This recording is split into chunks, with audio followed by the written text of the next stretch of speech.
Hello and welcome to my road to 1700.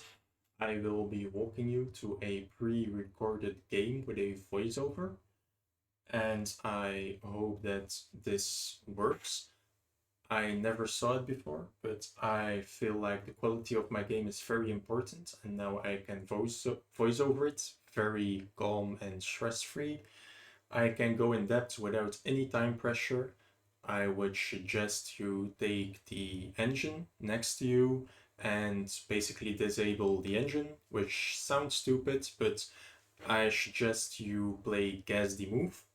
You will see the position, guess what I played, try to come up with the move that you would actually play, and then turn on the engine and see which one he likes better.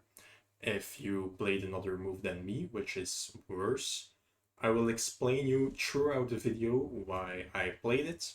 I hope you learned something. Consider subscribing, like the video, and put some feedback in the comments, please. So we have a normal standard opening. I play the Caro-Kann, but he goes for this D3 line. I didn't really like the D3 line. It's probably some opening that works, but not very good in the Caro-Kann because he can just play d4 and he will play d4 later, so essentially he just wasted the move. He goes for the exchange and he essentially wastes another move. A3 is not very useful. It's the opening, you should develop pieces or take the center with pawns, so d4 or even c4 you can think of, and just developing all of your minor pieces should be a way better move than a3. So what do? You just develop a minor piece, very easy and natural move. Here he plays d4, so actually wasting the move to push the d3 and then d4 squares, and now I can just develop. Here you will see I already have two minor pieces developed. He only has one. And bishop e3 I didn't really like. It's a bit passive. I understand that you're defending the pawn, but why? You can defend the pawn with c3 and it's not really attacked because your queen defends. So this is what I call shadow boxing. You're essentially defending against something that's not there and you're just wasting time and activity. So my opponent was shadowboxing. I didn't really have a direct way to exploit it. So what do? We don't panic and we just develop a piece. Here I was thinking about bishop f6 or g4. I do go for g4. Why was I doubting the g4 move? Because he does have f3. Usually you don't want to put your pieces on squares where they can instantly be attacked because you're wasting tempo. But I feel like f3 is first of all weakening his king in the future if he castles to the king side. If he castles to the queen side, I already have an open file, so I'm not scared of that. And it's blocking his knight. So I felt like the f3 push wasn't a problem and should favor me. So I was ready to drop to h5, but then he played a move that I didn't expect. Here I was calculating. I either have to move my bishop, but why did I move it there anyway if I just gonna move it instantly? So I would have to waste two moves to develop one of his pieces, which should be stupid. Or I defend it with h5. h5 would open up my rook, but now I have doubled pawns and I don't know if I like those structures. And my other move is just to take, so you will see I just took it. He took with the knight, a very smart move, but maybe taking with the queen is slightly better in my opinion, because your queen is on a open file and your knight probably should go to f3 to pressure the e5 square. his knight move is now not defending the e5 square. So I was thinking about e5 instantly, but after he takes my e pawn with the d pawn and I recapture, yes, my knight went forward slightly and my d pawn is defended, but my d pawn is isolated. And I don't really want the isolated pawn, so I eventually decided to go with e6. Yes, I move a pawn in the opening, but it's justified because it's to develop my bishop, which is a huge difference between his a3 move. He wasted a move in the opening on a pawn move, which didn't develop a piece, and that's a major difference. And here you will see something very special. I said that the a3 move was bad, but I eventually go for a6. But this is a very, very different move. I play a6 to pacify his knight.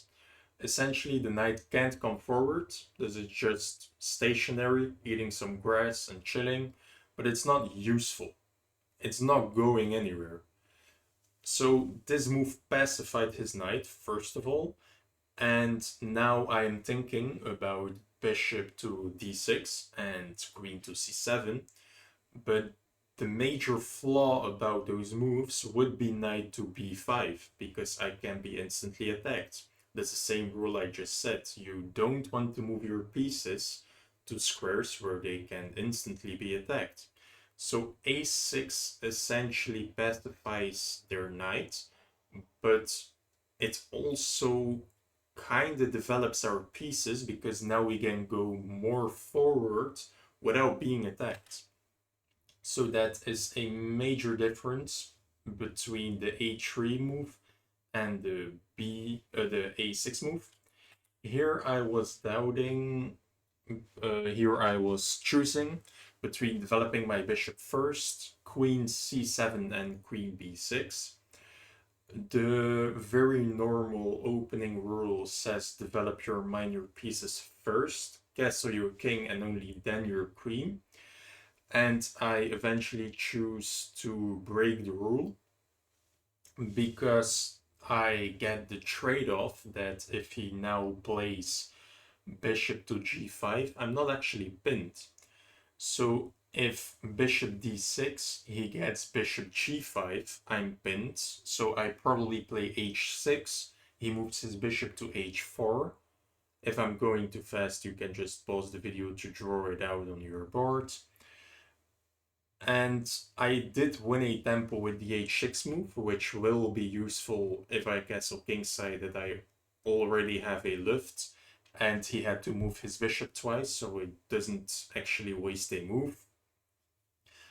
But if I play bishop d6, I will probably have to go to e7 to unpin myself, because otherwise he will or be able to damage my structure or pacify my knight and my queen with one piece.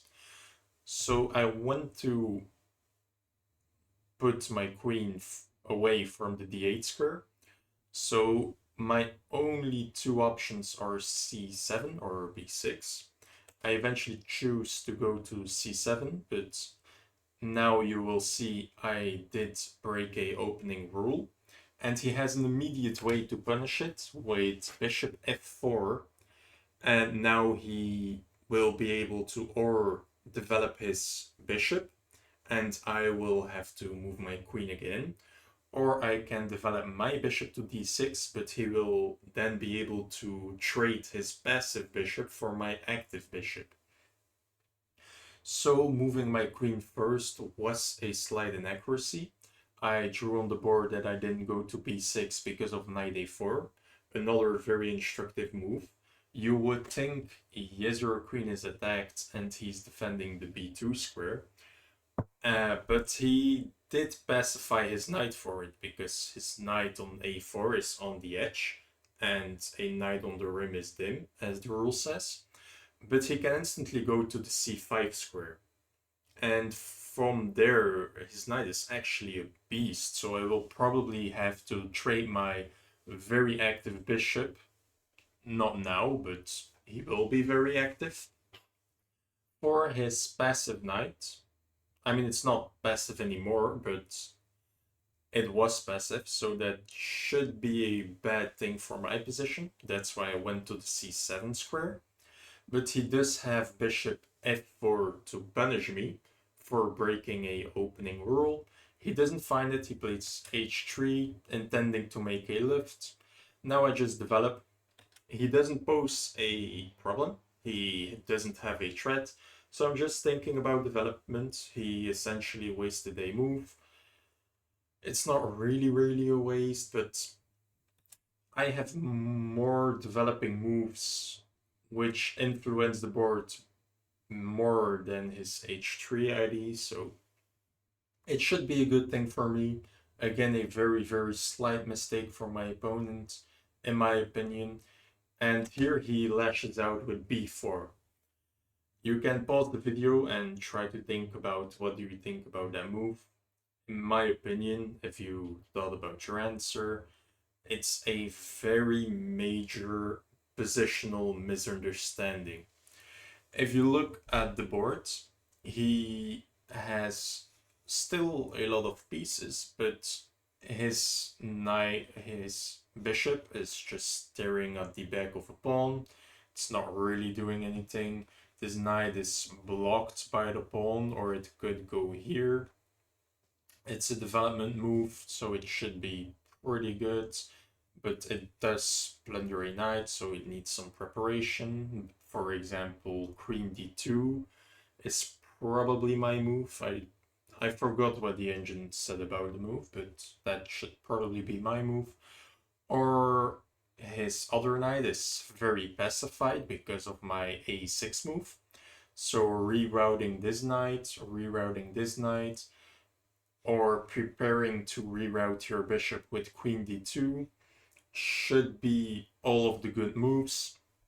He chooses to lash out with a very dubious b4 attack, but the point is you never want to move a pawn if you can move a piece. And this is a rule that will highly influence especially lower rated players.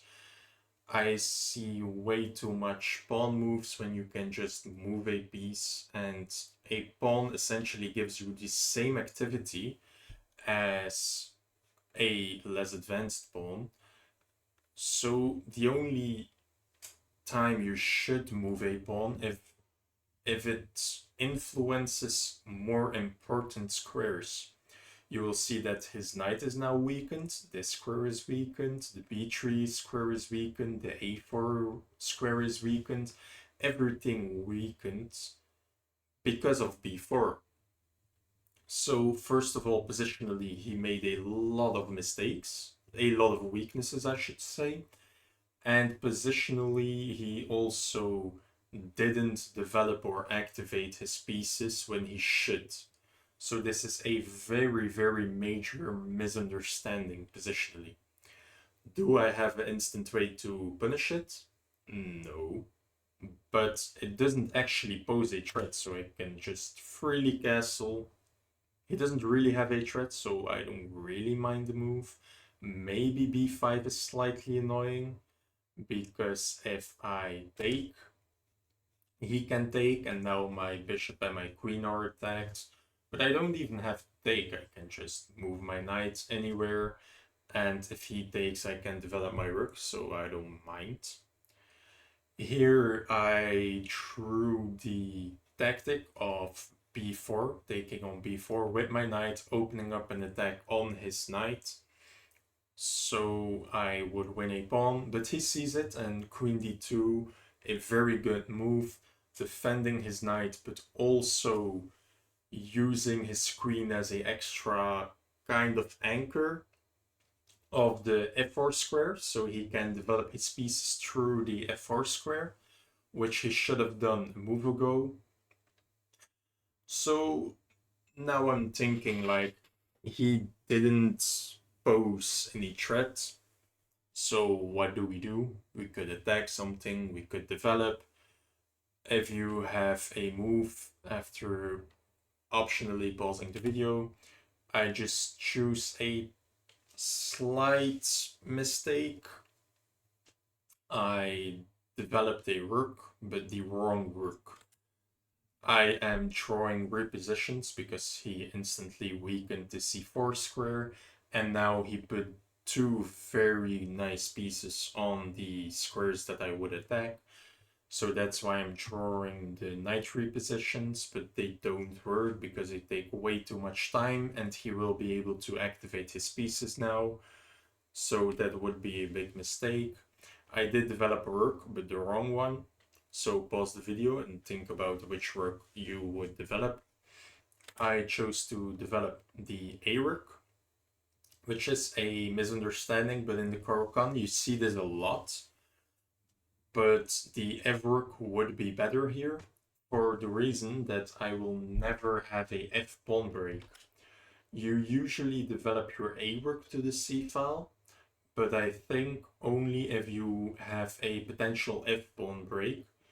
But I never have an F pawn break because there is no E pawn in this situation. So I should have a positional understanding of my F file will never open up, and my F pawn will never be a target. So I should have developed my F rook because the A file is way more likely to open up than my F file. So a slight misunderstanding. Here my opponent instantly plays this knight f4 move, which is a nice move because he has to develop his pieces. He's in a way more passive position, but it's because of the mistakes that I pointed out. This h3 move is wasting a tempo, the h3 move is wasting a tempo, the b4 move was a very big misunderstanding in my opinion. Now he weakens his d pawn, his pieces aren't active, I just develop my pieces. And in this position he can develop his pieces, but it's already too late because developing my rook puts pressure on his f-knight through the two pieces, and the same tactic that I just drew exists in this position. One major thing that I want to point out, we are at move 14. You can see because I strategically blocked the moves with my webcam, so you can play guess the move without cheating. So we are at move 14. I have wasted 8 minutes and 30 seconds. There's no increment, and my opponent wasted a minute. And this is very useful because now there is a lot of tension, a lot of potential mistakes, and a lot of tactics, and we have time to actually calculate. He should have used more time in a position with this type of tension. So this is a slight mistake from my opponent in his time usage. Again, a very slight mistake, but I'm able to punish it with a tactic. Now I can just wait what my opponent does. Very good time management of my opponent here.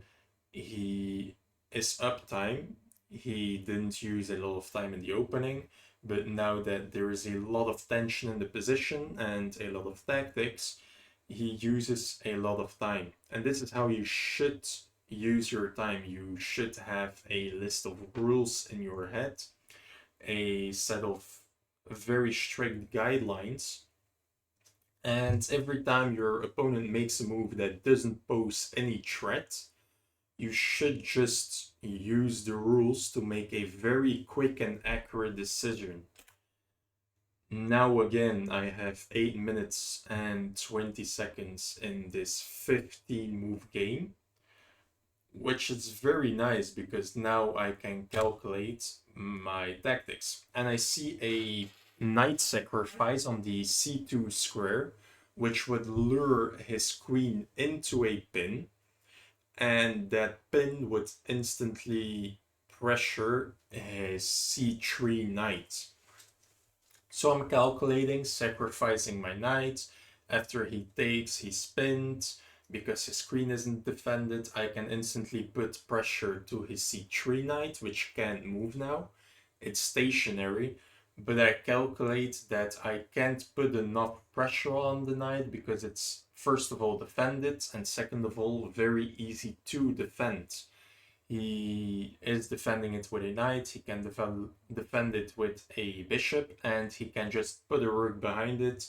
And if I waste one tempo, he can just develop his queen, defend his queen, I meant, or unpin his knight, and the tactic is gone. I forgot to calculate one sequence, which I will calculate now. A bit messy, but essentially I'm calculating the knight sacrifice. He takes with his queen. I pressure it with my knight on e4. He defends it with his bishop. And then I take the bishop. That's what I'm calculating here. And then he takes it with his knight. But now my queen sees the knight, but it's defended with the knight still. So it doesn't matter. And that's why I'm drawing that a pawn is taking a unattacked queen. It is because I forgot to include a couple of moves. But that was what I was calculating. And here my only inaccuracy will come. I chose to take the bishop because I calculated that his queen is overloaded. This is a very easy overload tactic. His queen is essentially defending 3 attack things. So if I take the bishop, he can just take it with the knight, but then his pawn will fall because of the same tactic that I have a lot of x-ray pressure on his c3 knight. If he would choose to take my bishop with the queen, I will have completely the same tactic. I just take the pawn, he takes with either the queen or the knight. But that's why it's my only inaccuracy. He can just take it with the queen, and now his knight is still defended by the knight. So what I'm calculating is bishop takes, his queen takes, I sacrifice my knight, he takes with the queen, and I can't take the knight because his knight defends. I have another tactical opportunity of he takes my bishop with his queen, I take his queen, he has to recapture with the knight, and then his pawn will fall, so it's okay. But there is a line that is slightly less preferred by the engine. I was -4 here, but after taking the bishop I was like -2.5, so still in a very winning position. Now I do a slight calculation mistake, but I have time because my time usage was very good in this game. So I take the pawn, he takes with his queen, and I can't actually take this knight because his queen is defending. But his other knight is a target too, and I forgot about that for a second, so I'm just trying to make a move, but now I saw that I just miscalculated for a second and it's just a free pawn. So I have time. If I win another pawn and I'm able to activate my queen to this extent, I should be able to convert this easily with 7 minutes on the clock. That's why I'm double checking everything so I can't blunder. Because I have time enough, I'm in a completely winning position, so I'm able to use a bit more time to convert it cleanly. Now I'm targeting the pawn and I will use the target to activate my other rook. This is a very, very nice and important concept. You should use targets not only to target with your already activated pieces, but also to target with unactivated pieces to be able to activate those pieces. Here he has only one move to defend. It's a non-threatening move, so what do? We just activate our pieces. But our knight is on a pretty nice square, both of our rooks are targeting a pawn on an open file, so I wasn't really sure what to do. I think the engine would prefer to push my pass D pawn, but I have a rule. When in doubt, just throw your pieces forward. So that's what I did. I just threw a piece forward and I played knight to e4, centralizing my knight and putting it to a more forward square. But there is this one move that he can attack my rook, but I can just always slide it backwards one square, so it's still active. So the move wasn't really a very annoying move. So I just threw my piece forward, and you will see in a second this move kind of won me the game in a more clean fashion, even though it's not the top computer move. When you throw your pieces forward, you are making it more difficult for my opponent. And I was expecting knight to e2. He goes for the far more inferior knight to d2. A tactical misunderstanding that even if I take his knight, his c-pawn is still pinned. I do take a little bit more time to recalculate because I still have 6 minutes, and if it works, I have a free knight. So I have a knight, 2 rooks, and 2 extra pawns against 2 weak pawns and 2 rooks. So I can easily convert it with 6 minutes. And I should recalculate it, even though it's a very easy sequence. Here I thought I miscalculated it for a second, actually, because if he takes my rook, I take his rook. He can win my knight, but in that situation I still win his pawn. But I forgot that I take his rook with a check, which will save my knight. So he takes my rook, I take his rook with a check, and he doesn't have the time to take my knight with his pawn. In this position, I just pre-move this because it's a very, very safe pre-move. The only way I can take this is if he takes my rook, and I already calculated it 2 or 3 times. In this position, he chooses to play a4, which you will see in a second. And now, what do you do? I have a hanging rook, but it's not really hanging because his rook is pinned. But I choose to go for the more easy and less complicated version of throwing my piece forward. When in doubt, just throw your piece forward. I threw my piece forward. I was calculating a lot, but this is just pinning his pawn, pressuring his pawn, and pressuring this pawn. And by attacking the f-pawn, it can't really be defended. So I didn't calculate one move.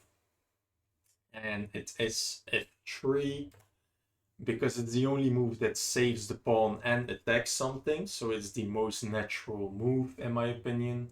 But I will always have knight to c3, which you will see in a second. I will be calculating it on his time. This is one very important thing. Always try to calculate the most natural moves on his time. So now I'm just looking like, what can he even do? He will for sure lose his pawn, but he doesn't because of f3. I can attack. If he moves to the b file, I can just win a pawn and make a passed pawn. But he can always slide backwards, and here I was calculating the knight sacrifice, and I'm just up 4 pawns in a very not complicated rook endgame, but here I realized that I just have a fork. So after f3, I am essentially already forking him on the c3 square. I'm attacking his rook and the e2 square, which is huge.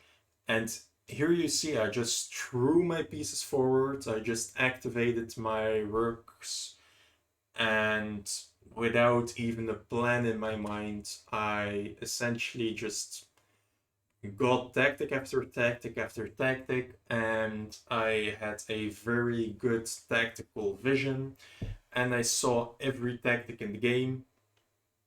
And after the fork. He tries to do something hoping that I blunder, but I have a very, very easy way to simplify. He trades and eventually resigns this position, which is pretty logical. The way you win it is or you try to push your passed pawn, or you win the a pawn and push these passed pawns. In theory, you could even sack your rook and just try to push your b and your a pawn, but probably winning the a pawn and pushing is the easiest way. So thank you for watching. I hope it was a very instructive game for you. I will do a more in-depth review with the engine. It will be a separate video, but already thank you for watching this one. If you learned something, consider subscribing, liking, and sharing. It is my first time doing something like this, so every type of feedback is welcome. And thanks for watching. Seeing you in the next one.